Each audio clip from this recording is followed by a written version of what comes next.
Je m'appelle Thomas Bennett et j'ai aujourd'hui 61 ans. Cette histoire s'est déroulée il y a 3 ans, lors d'un mardi matin de novembre qui avait commencé comme tous les autres. J'étais assis à ma table habituelle au Morrison's Café, l'endroit où je venais prendre mon café du matin depuis près de 10 ans. J'avais créé mon entreprise de conseil à partir de rien, à l'âge de 30 ans, après avoir gravi les échelons dans diverses entreprises pendant des années. Au moment où cette histoire se déroule, j'avais bien réussi. Très bien même, pour être honnête. J'avais une belle maison, une voiture de luxe, un portefeuille d'investissement. Je voyageais en première classe et séjournais dans de beaux hôtels. Mais à un moment donné dans ma quête du succès, je m'étais isolé. Mon mariage avait pris fin 15 ans plus tôt. Mes 2 fils étaient grands et vivaient sur des côtes opposées, occupés par leur propre vie. Je les voyais peut-être 2 fois par an, si j'avais de la chance. La plupart des matins, je m'asseyais donc seul dans ce café, lisant les actualités financières sur ma tablette, buvant un café hors de prix, sans vraiment communiquer avec mon entourage. Le personnel connaissait ma commande par cœur, mais nous échangions rarement plus que des banalités.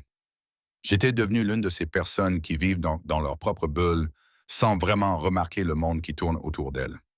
Ce matin-là, la pluie ruisselait sur les vitres, créant des motifs sur le ciel gris de novembre. Le café dégageait cette atmosphère chaleureuse et confortable qui vous rendait reconnaissant d'être à l'intérieur. J'étais en train de relire des contrats pour un client lorsque j'ai remarqué une petite présence près de ma table. J'ai levé les yeux et j'ai vu une petite fille de 5 ou 6 ans. Elle avait les cheveux blonds tirés en 2 nattes tressées avec des rubans roses, et elle portait une veste beige sur une robe rouge. Ses baskets roses étaient couvertes de boue à cause de la pluie. Mais ce qui a le plus attiré mon attention, c'est ce qu'elle tenait dans ses mains. Un lapin en peluche qui avait connu des jours meilleurs. Une de ses oreilles ne tenait plus qu'à un fil, et la bourse sortait d'une couture sur le côté. Monsieur, dit-elle d'une petite voix, pouvez-vous réparer mon jouet? Je jetai un coup d'œil autour de moi à la recherche d'un parent ou d'un tuteur. À une table près de la fenêtre, j'aperçus une femme qui semblait avoir la trentaine, nous regardant avec une expression mêlée d'espoir et d'épuisement. Elle me lança un regard désolé, mais ne rappela pas l'enfant. Je reportai mon attention sur la petite fille. Je ne suis pas sûr d'être la bonne personne à qui demander, dis-je en essayant d'être gentil. Je ne sais pas vraiment comment réparer les peluches.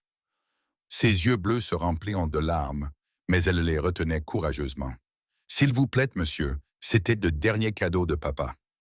Quelque chose dans ces mots me stoppa net. La façon dont elle disait était plutôt que est. Le poids derrière cette simple phrase. Je posai ma tablette et la regardai plus attentivement. Qu'est-il arrivé à ton lapin? Lui demandai-je. Il s'appelle Flopsy, répondit-elle en me montrant le jouet pour que je le voie mieux. Mon papa nous l'a donné à ma sœur et moi avant de partir au ciel. Emma n'a que 3 ans et elle ne comprend pas qu'il faut en prendre soin. Elle lui a tiré l'oreille hier pendant que nous jouions et maintenant il est en train de se déchirer. Elle le disait avec un tel sérieux, une telle préoccupation adulte pour la compréhension de sa petite sœur. Cet enfant avait appris trop jeune ce qu'était la perte, et cela transparaissait dans chacun de ses mots. Comment t'appelles-tu? Lui ai-je demandé. Lily, a-t-elle répondu. C'est ma maman là-bas. Elle essaie de trouver du travail. Elle a des entretiens toute la matinée. Et la dame du bureau a dit que nous pouvions attendre ici si nous restions tranquilles. J'ai jeté un nouveau coup d'œil à la femme près de la fenêtre. En la regardant de plus près, j'ai vu qu'elle portait probablement sa plus belle tenue, même si celle-ci avait connu des jours meilleurs. Elle avait un dossier devant elle et prenait des notes, regardant régulièrement sa montre. Elle semblait fatiguée, d'une fatigue qui allait au-delà du simple manque de sommeil. Eh bien, Lily, ai-je dit, me surprenant moi-même. Je ne peux pas réparer Flopsy moi-même, mais je connais peut-être quelqu'un qui le peut.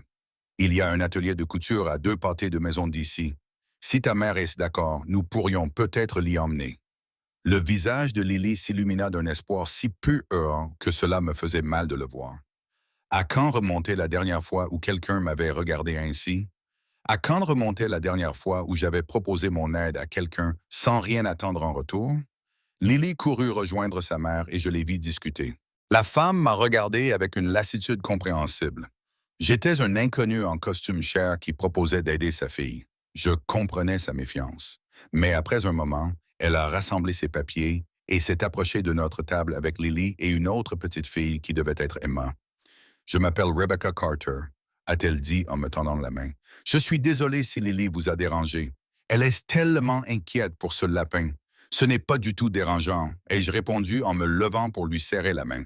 Je m'appelle Thomas Bennett. Je disais justement à Lily qu'il y a une couturière près d'ici qui pourrait peut-être réparer Flopsy.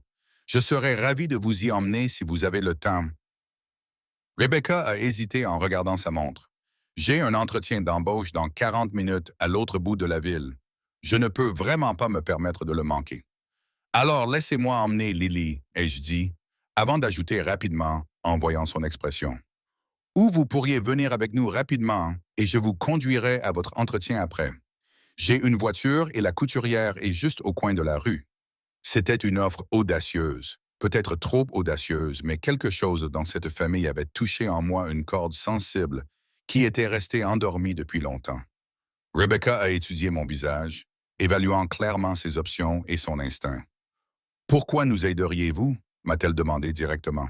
« Vous ne nous connaissez pas. » C'était une question légitime. « Honnêtement, je ne sais pas trop, » ai-je répondu. « Mais votre fille m'a demandé de l'aide et je pense pouvoir la lui apporter.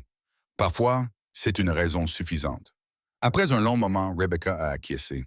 « D'accord, mais nous y allons tous ensemble. » L'atelier de couture était tenu par une femme âgée, Madame Chen, qui raccommodait des vêtements dans ce quartier depuis 40 ans. Elle jeta un coup d'œil à Flopsy, puis au visage inquiet de Lily et sourit chaleureusement. « C'est un lapin très spécial, dit Madame Chen. Je vois qu'il a besoin d'être traité avec soin. Pouvez-vous me le laisser quelques heures? Je vous promets que j'en prendrai grand soin. » Lily semblait indécise et serra Flopsy plus fort contre elle. Rebecca s'agenouilla à côté de sa fille. « Tu te souviens de ce dont nous avons parlé, ma chérie? Parfois, il faut savoir lâcher prise temporairement pour que les choses s'améliorent. Flopsy sera en sécurité ici. »« Est-ce que ça va lui faire mal? » demanda Lily à Madame Chen d'un air sérieux. « La réparation? »« Pas du tout, la rassura Madame Chen. Il ne sentira rien, et quand tu reviendras, il sera comme neuf. » À contre-cœur, Lily lui tendit le lapin. Je payai Madame Chen pour la réparation, balayant les protestations de Rebecca. « Considérez cela comme un cadeau, dis-je. Maintenant, nous devons vous conduire à votre entretien. » Rebecca s'assit sur le siège passager avant tandis que les filles s'attachaient à l'arrière. La petite Emma bavardait à propos de ses jouets et de la pluie, tandis que Lily restait silencieuse, visiblement inquiète pour Flopsy. « Où allons-nous? » demandai-je à Rebecca. Elle me donna l'adresse d'un immeuble de bureaux dans le centre-ville. Pendant que je conduisais, elle commença peu à peu à me raconter son histoire. Son mari, David, était pompier. Il y a 3 ans, il était mort dans l'exercice de ses fonctions, en sauvant des personnes d'un immeuble en feu. Rebecca s'était retrouvée seule avec 2 jeunes enfants, une assurance vie qui s'était lentement épuisée et une montagne de factures médicales liées aux derniers jours de David à l'hôpital. « Je travaille à temps partiel, m'a-t-elle dit doucement. Mais avec les frais de garde, cela ne vaut presque pas la peine. J'essaie de trouver un emploi avec de meilleurs horaires et avantages sociaux, quelque chose qui me permettra de subvenir correctement aux besoins des filles. »« Quel type d'emploi recherchez-vous? » lui ai-je demandé. « Assistante administrative? Responsable administrative? N'importe quoi, vraiment. J'ai un diplôme en administration des affaires, mais je n'ai pas travaillé dans ce domaine depuis la naissance de Lily. La plupart des entreprises veulent une expérience récente. J'y ai réfléchi pendant que je conduisais. Voici une femme instruite, manifestement intelligente, qui se débattait non pas parce qu'elle manquait de compétences, mais parce que la vie lui avait réservé un sort incroyablement difficile. Combien d'autres personnes se trouvaient dans la même situation? Nous sommes arrivés à l'immeuble avec 10 minutes d'avance. Rebecca m'a remercié chaleureusement et a commencé à sortir, puis s'est arrêtée. « Cela vous dérangerait-il? Pourriez-vous attendre avec les filles pendant l'entretien? Je sais que c'est beaucoup vous demander, mais je n'ai personne d'autre et je ne peux pas les emmener avec moi. » C'était beaucoup demandé. J'avais des réunions prévues, des appels à passer, mais en voyant son visage désespéré et plein d'espoir, je me suis surprise à acquiescer. « Bien sûr, nous serons là quand vous aurez terminé. » Pendant l'heure qui a suivi, je suis resté assis dans ma voiture avec 2 petites filles que j'avais rencontrées moins de 2 heures auparavant. Emma s'est endormie presque immédiatement, épuisée par leur réveil matinal. Mais Lily est restée éveillée, regardant par la fenêtre. Tu crois que maman va avoir le poste? M'a-t-elle demandé. Je l'espère, ai-je répondu honnêtement. Elle est très intelligente, a dit Lily avec loyauté, et elle travaille très dur. Elle est restée éveillée toute la nuit pour répéter ce qu'elle allait dire. Je suis sûr qu'elle va très bien s'en sortir, lui ai-je dit. Vous avez des enfants, monsieur? M'a demandé Lily. J'ai 2 fils, mais ils sont grands maintenant. Ils vivent loin. Ils vous manquent? Cette question simple m'a touché plus qu'elle n'aurait dû. Est-ce qu'ils me manquaient? Je les voyais si rarement que leur absence était devenue une douleur sourde et constante que j'avais appris à ignorer. Oui, ai-je répondu, ils me manquent. Vous devriez peut-être leur dire, a dit Lily avec sagesse. Mon papa disait que l'amour n'est pas de l'amour si on ne le partage pas. La vérité sort de la bouche des enfants. Cette petite fille, qui avait perdu son père, avait compris quelque chose que j'avais oublié au cours de mon ascension vers le succès.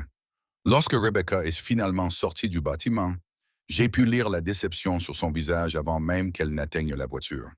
Elle s'est glissée sur le siège passager et a poussé un long soupir. Ils ont choisi quelqu'un qui avait une expérience plus récente, a-t-elle dit, la voix soigneusement maîtrisée. Ils ont été très gentils, mais la réponse était toujours non. Je n'ai rien dit pendant un moment. Puis, me surprenant à nouveau, j'ai demandé « Est-ce que toi et les filles aimeriez aller déjeuner? C'est moi qui invite. C'est le moins que je puisse faire après que tu aies passé ta matinée avec un inconnu. » Rebecca semblait vouloir refuser. Sa fierté luttait contre son sens pratique. Finalement, elle a acquiescé. Ce serait sympa. Merci. Nous sommes allés dans un restaurant familial, rien d'extraordinaire, mais propre et accueillant. Emma s'est réveillée et a été ravie par les macaronis au fromage. Lily, quant à elle, mangeait prudemment ses filets de poulet, toujours inquiète pour Flopsy. Au cours du déjeuner, j'en ai appris davantage sur la situation de Rebecca. Elle avait 2 mois de retard dans le paiement de son loyer.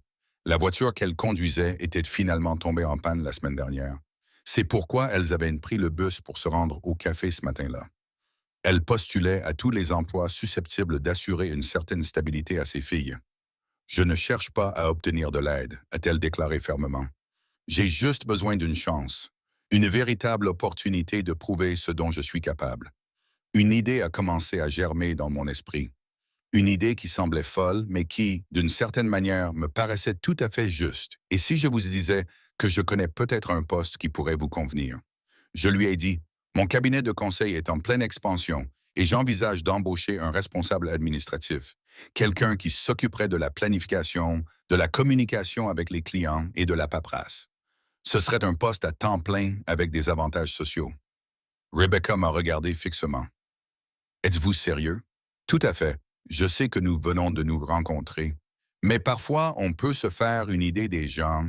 Vous êtes organisé, vous vous exprimez bien, vous êtes clairement responsable et franchement, toute personne capable de s'occuper de 2 jeunes enfants, tout en cherchant un emploi et en gérant tout ce que vous avez à gérer, possède des compétences multitâches de niveau exécutif. Je ne sais pas quoi dire, a répondu Rebecca, les larmes aux yeux. Je ne sais pas si c'est vraiment en train de se passer ou si je rêve. C'est vraiment en train de se passer, l'ai-je rassuré. Pourquoi ne viendriez-vous pas à mon bureau demain? Nous pourrons discuter des détails, du salaire, des avantages sociaux, de tout. Sans pression. Si, après avoir discuté, cela ne nous convient pas à l'une ou à l'autre, il n'y aura aucune rancœur. Après le déjeuner, nous sommes retournés chercher Flopsy. Madame Chen avait fait des miracles. L'oreille du lapin avait été solidement recousue, la couture déchirée soigneusement réparée. Lily serra le jouet contre sa poitrine avec une telle joie que même Madame Chen eut les larmes aux yeux. « Merci, m'a dit Lily, alors que nous nous apprêtions à nous séparer. Merci d'avoir aidé à réparer le dernier cadeau de papa. » Elle m'a alors serré dans ses bras. Cette petite fille que je n'avais rencontrée que quelques heures auparavant, et quelque chose dans ma poitrine qui était gelée depuis des années a commencé à fondre. J'ai raccompagné Rebecca et les filles à leur petit appartement dans un quartier qui avait connu des jours meilleurs. En sortant de la voiture, Rebecca s'est tournée vers moi. « Pourquoi faites-vous tout cela? » m'a-t-elle demandé. La vérité, j'y ai réfléchi, parce que votre fille m'a demandé de l'aide. Et pour la première fois depuis très longtemps, j'ai eu le sentiment que je pouvais réellement changer la vie de quelqu'un. Non pas en signant un chèque ou en faisant un don, mais en étant présent et m'impliquant. Peut-être que j'avais autant besoin de cela que vous aviez besoin d'aide. Rebecca est venue à mon bureau le lendemain et nous avons discuté pendant 2 heures. Elle a commencé à travailler pour moi la semaine suivante. Il s'est avéré qu'elle était exactement ce dont mon entreprise avait besoin. Elle a apporté de l'organisation à mon chaos, de la chaleur à mon environnement de travail stérile et une perspective qui me manquait. Mais plus que cela, elle et ses filles ont ramené dans ma vie quelque chose que j'avais perdu. Un lien, un but au-delà de la simple accumulation de richesses. Lily et Emma venaient parfois au bureau après l'école lorsque la garderie ne pouvait pas les accueillir. Elles faisaient leurs devoirs à la table de conférence ou dessinaient des images que Rebecca affichait sur le tableau d'affichage. J'ai commencé à appeler mes propres fils plus souvent, à leur parler de leur vie plutôt que de simplement échanger des politesses. J'ai pris l'avion pour leur rendre visite. J'ai rencontré mes petits-enfants que je connaissais à peine. J'ai commencé à reconstruire ces relations que j'avais laissées s'atrophier. C'était il y a 3 ans. Rebecca travaille toujours pour moi, mais elle occupe désormais le poste de directrice des opérations, car son rôle a évolué au fur et à mesure que l'entreprise s'est développée. Elle et les filles ont déménagé dans un appartement plus spacieux, puis dans une petite maison. Lily a maintenant 9 ans et Emma 6. Flopsy est toujours assis sur le lit de Lily. Il lui rappelle son père et le jour où un inconnu dans un café a décidé de lui venir en aide. Je ne raconte pas cette histoire pour me présenter comme une sorte de héros. Je ne le suis pas. Je suis juste un homme qui a eu la chance d'être au bon endroit au bon moment et à qui une petite fille a rappelé que les choses les plus importantes dans la vie ne se trouvent pas dans les états financiers ou les transactions commerciales. Elles se trouvent dans les petits moments de connexion, dans le choix d'aider quand on a besoin d'aide, dans le fait d'être présent pour les gens qui nous entourent. Parfois, je repense à cette matinée et à la facilité avec laquelle les choses auraient pu se passer différemment. J'aurais pu dire à Lily que j'étais trop occupé, que son jouet cassé n'était pas mon problème. J'aurais pu retourner à ma tablette, à mon café et à ma vie isolée, et j'aurais manqué l'un des plus beaux cadeaux que j'ai jamais reçus. Le rappel que nous sommes tous liés, que nous avons tous besoin les uns des autres, et que parfois, la personne que nous aidons le plus, c'est nous-mêmes. Les paroles de Lily ce jour-là ont tout changé. C'était le dernier cadeau de papa. Elle ne me demandait pas seulement de réparer un jouet. Elle me demandait de l'aider à préserver un souvenir, à honorer un amour qui continuait même après la perte. Elle me demandait de m'en soucier et je suis tellement reconnaissant d'avoir finalement dit oui. Aujourd'hui, je continue à réussir dans les affaires. J'ai toujours ma belle maison et ma vie confortable, mais maintenant, j'ai aussi Rebecca et ses filles qui font partie de ma famille élargie. Je dîne régulièrement avec elles, j'assiste aux pièces de théâtre et aux matchs de football de l'école. J'ai même appris à Lily à jouer aux échecs et elle devient plutôt douée. Le mois dernier, à l'occasion de l'anniversaire de la mort de David, nous sommes tous allés ensemble au parc commémoratif où son nom est inscrit aux côtés d'autres pompiers décédés. Lily tenait Flopsy, désormais un peu usée mais toujours intacte, et a parlé à son père de l'homme gentil qui avait aidé à réparer le dernier cadeau qu'il lui avait offert. Je pense que c'est papa qui t'a envoyé vers nous ce jour-là, m'a-t-elle dit en me tenant la main. Je pense qu'il savait que nous avions besoin d'aide et il nous a envoyé un ange en costume chic. Je ne suis pas un ange, mais c'est peut-être ça qui compte. Nous n'avons pas besoin d'être des anges pour faire la différence. Nous devons simplement être prêts à faire une pause, à écouter, à nous soucier des autres. Nous devons être prêts à dire oui lorsqu'un enfant demande de l'aide, même si cela nous dérange, même si cela ne correspond pas à notre emploi du temps, même si cela signifie sortir de notre zone de confort, car on ne sait jamais quand un jouet cassé et la demande d'une petite fille peuvent changer toute notre vie. Et je peux honnêtement dire que ce mardi matin pluvieux de novembre, lorsque Lily s'est approchée de ma table au Morrison's Café, elle ne m'a pas seulement demandé de réparer son jouet. Elle m'a demandé de me réparer moi-même, de me rappeler ce que signifie être humain, être connecté, être vivant d'une manière qui compte, et d'une certaine manière en disant simplement « oui,